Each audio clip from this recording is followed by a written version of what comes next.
Hey guys, so today I wanted to talk a little bit about my experience in growing up as a half black and half Japanese person in Japan, specifically because it helps to inform my perspective and my approach as an educator. And so, as I talk about my experience, I'm going to be weaving in some research that also relates to the topic. And if this is the first time that you're watching any of my videos, please feel free to check out some of my other content in which I talk about different topics in relation to the poetic perspective. And I also have some creative writing prompts as great kind of mind exercise tools and just creative outlets for you to use. So make sure to check those out too. And yeah, I really appreciate if you can subscribe and like my channel in order to help support my content. And so, yeah, so going into my experience um, personally, so I am born and raised in a city in Japan called Yokosuka, which is in Kanagawa Prefecture. And it is a place that is famous for being the inspiration behind Hokusai's woodblock print, The Great Wave off Kanagawa. And it is also a place where there is a American military presence in the form of a base. And that's where I was born and primarily raised as a child. And yeah, so, while living in Japan in my childhood, um, I first had experienced um, racism from my family, in the form first, actually, even before I was born, because even before I was born, my grandparents had told my mother, my mother who is Japanese and my dad who is Black American. But so on my Japanese side of the family, they told my mom, who's Japanese, that if she were to ever have a child from a union with a black man, that the child would never be allowed in their home.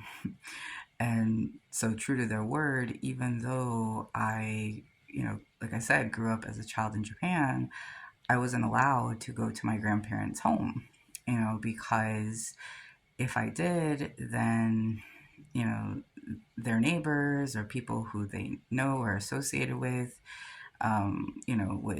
would know about me, would know that they had a half black grandchild, and so it was my understanding that that's something that uh, it was kind of more for like appearances purpose. They didn't want that there, and perhaps they're also trying to prove a point, right? Of like to really kind of double down on their opposition, to my mother's decision to marry a black man, or to be with a black man. And so, yeah, but the interesting part was that even though, you know, as I was growing up as a child there and I wasn't allowed to go to my grandparents' home, and they lived actually in Tokyo, which is not that far from Yokosuka. But, so while I didn't go there, they would come and visit us. Not my grandfather so much, but more my grandmother. She came, several times. I remember as a child, she would come and visit, and then they would also like send gifts, um, you know, in the mail. And they would always include me with their gift giving, whether that be like clothing or different items or money and things. And then also we would talk on the phone, so when my mom would talk to her mother, my grandmother, yeah, I would usually get on the phone and talk to her, so it was a really strange dynamic in that it wasn't just that they completely um, ostracized or, excluded me, but it was understood that I can't go to their home or be like introduced to the people in their lives or who they interact with in their local community because I'm black. So I grew up with that knowledge that I'm not allowed there because of that reason. But at the same time, we still had a relationship, you know. Um, yeah, so that it was interesting, and I don't really think it bothered me so much until I realized that my friends, uh, at school who were also mixed, with Japanese and American, some of whom were, like me, black and Japanese, or who were white and Japanese. Um, when I found out that their Japanese grandparents had fully accepted them to the point where they could freely, of course, go to their grandparents' home. I think when I found out that, that's when it started to bother me because I was like, wait, that's not fair. My my grandparents don't let me go to their house, right? So when I found out that it wasn't a similar treatment with my other mixed race friends, I got upset, and I one day I confronted my grandmother. I can't believe, or I can't remember exactly how old I was, um, but I want to say when I confronted her on the phone, maybe I was between like age like 8 and 10, somewhere in that range. But yeah, this is just, over the phone, I was just asking my grandmother, like, why, why am I not allowed to go there? And I told her that I don't think that's right, you know. Um, and I remember she was pretty like short in her response. But basically, she was saying that, you just can't understand, like basically kind of trying to say like I was too young to understand. Um, and maybe in some way I was, but I think also not. um, I think yeah, I think that's, I think that most people, right, would not agree with that kind of treatment of a grandchild. So, anyways, but we went on to still have that kind of unusual dynamic where we would still interact, and she would come visit us and send gifts and things like that. But I still couldn't go there. I ended up as an adult after my grandfather passed away. I was in my early 20s, and at that point, I was then allowed for the first time in my early 20s to go there, and and that was another experience in itself, which I might share in another future video. But for now, um, I will just kind of focus on kind of my experience in growing up there. And yeah, so then after that confrontation with my grandmother, then um, you know, because we lived off base for some of the time in Japan, um, I also experienced anti Black racism out in the public.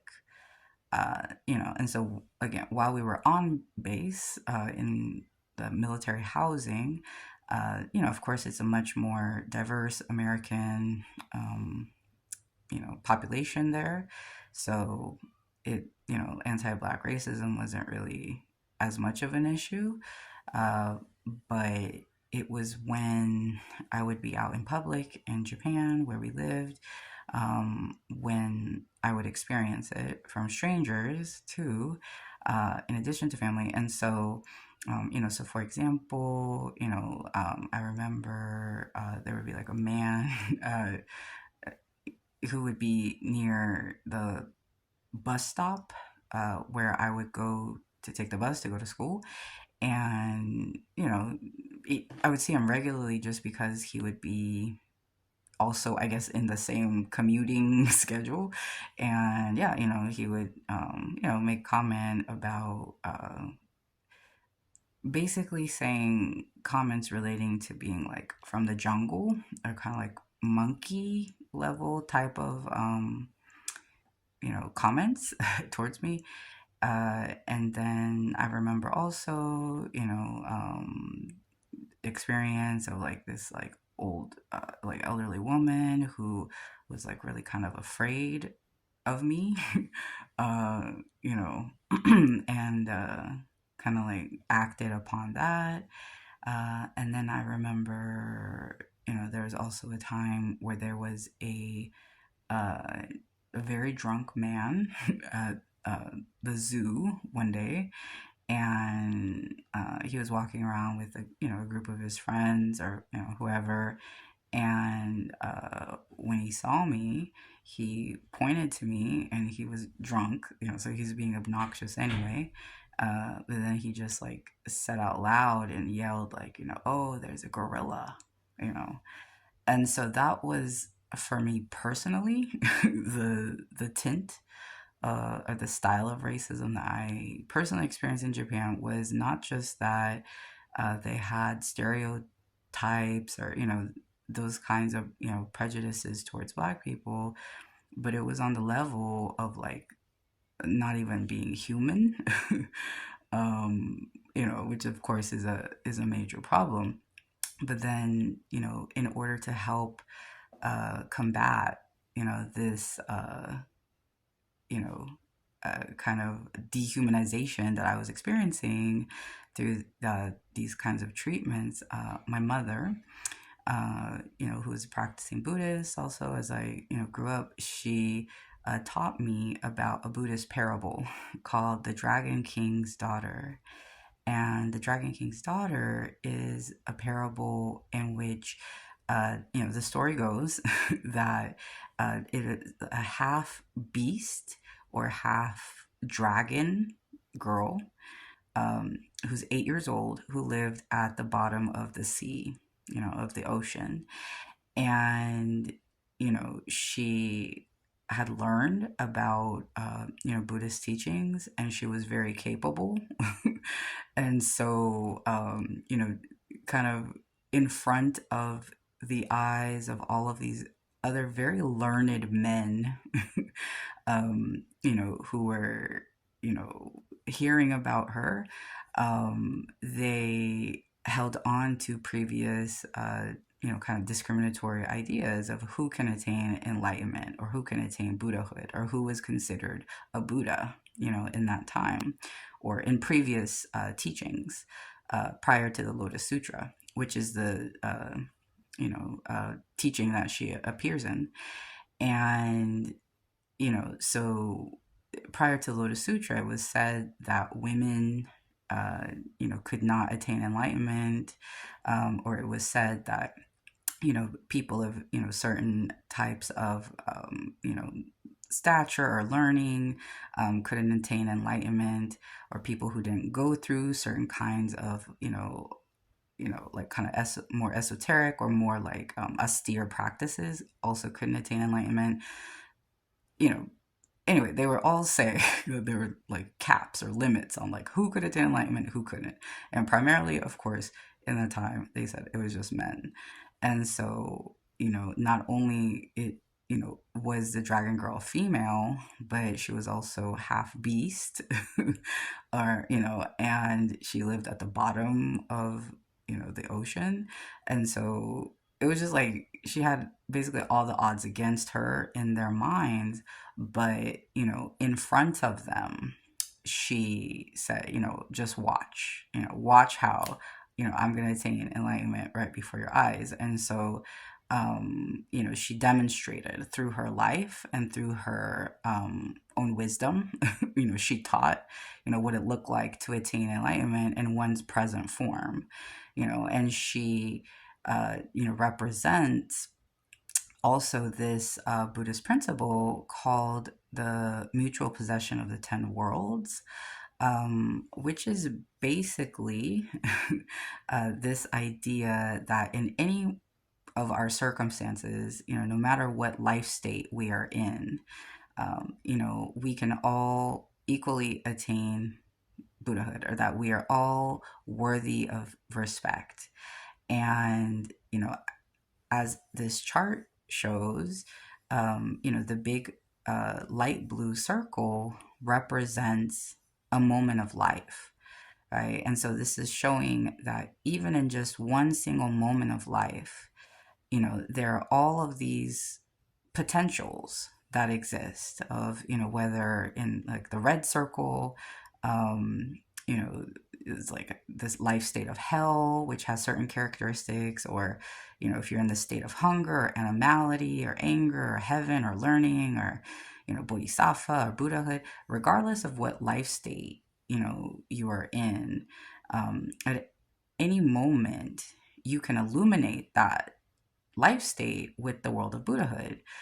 And that's where the mutual possession part of this concept comes in, because as you can see in every single, sort of characteristic or possibility, the other worlds or the other potentials also exist within them, right? So we can see that even in the world of hell, this little red circle, even in the world of hell, we can see there is the potential for Buddhahood, right? As exemplified in my arbitrary giving of colors of this chart, that, yeah, that electric blue symbolizes Buddhahood, right? So even in the world of hell, there's Buddhahood.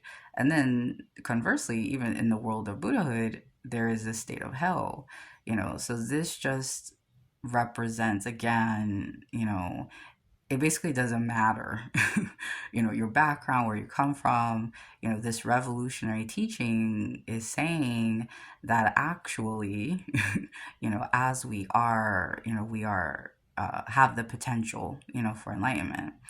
And, this also, you know, the idea of creating value, right? Which is what that means, right? That we can create value out of anything, you know. And so that is underscored by the Buddhist concept of voluntarily assuming the appropriate karma, right? And, so what that's saying is that, from time without beginning, we are all here for the purpose of, sharing what it looks like to be empowered within ourselves, and to share, the potential or the ability to be enlightened, as well, with all other beings, in our realm, and especially as human beings, right, who we can communicate with directly. And so, with the concept of volunteer assuming the appropriate karma, is saying that, within that sense of purpose, actually, you know, all of our hardships and, all of our characteristics, that we have in this lifetime are all appropriate for helping us to be able to achieve this more like noble, you know, goal, of spreading enlightenment.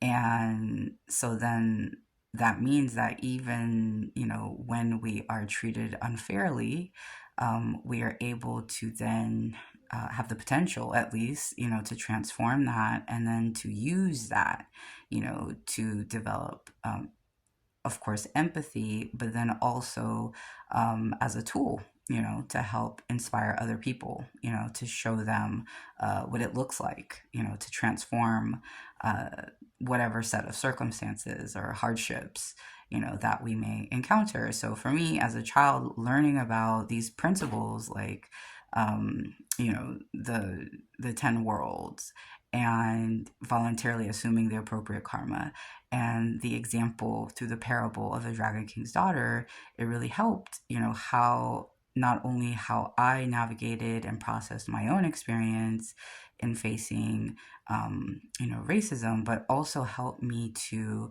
kind of process the way that I, uh, would encounter the wider racism that was in Japanese, society, because looking out into Japanese society too, there is, a lot of like prevalent images of, white women who are glorified in advertisements, or kind of more Eurocentric, you know, images also in medium like manga, anime, and then also the prominent use of half white and half Japanese models in Japanese fashion magazines. And this was all beyond just myself and what I saw with my own eyes, in growing up there, with the prevalent, again, of kind of idealizing the white figure, um, you know, and, this is also substantiated through research, right? As one scholarly paper writes, for example, concrete to Japanese fashion magazines, it is noteworthy that hafu, or mixed blood, female models with Caucasian skin are widely presented as the beauty ideals for cosmetic and fashion clothing promotion. The preference for hafu female models with Caucasian skin tone overshadowed traditional Asian looking models' editorial performances with non Caucasian skins. And so, over time, it's really encouraging to see that there are more positive, diverse images being showcased in Japanese culture, such as with the crowning of a half black and half Japanese Miss Universe Japan in 2015, and then another half black and half Japanese Miss Universe in 2020.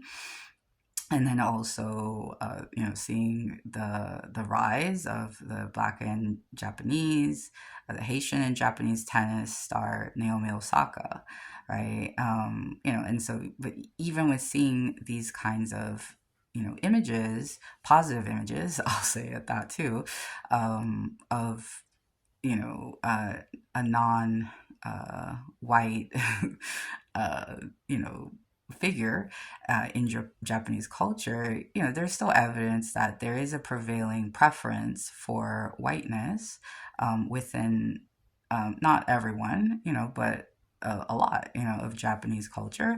That still needs to continue to be addressed. And it also helps prove as evidence of the impact of upholding, the incorrect idea of white supremacy globally. And so, in terms of how this has shaped me as an educator, on a local level, these experiences have fueled my passion for education.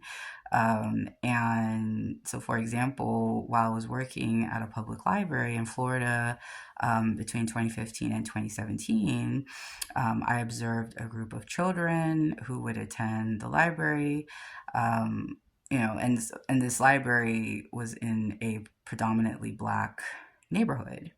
And so these black children who, grew up in a predominantly black neighborhood, I noticed oftentimes, for example, when they sit down to color, in the coloring pages that we would provide, yeah, that they would choose like light colored markers or crayons, when they're coloring in people. And or when I would watch them as they're using the computers, I would notice when they're playing those games where they could basically develop their own ideal world or self, those type of imagination, you know uh, interactive games. Most often the children would create images of their online self, with white features, and or I would say, at least with lighter features, right?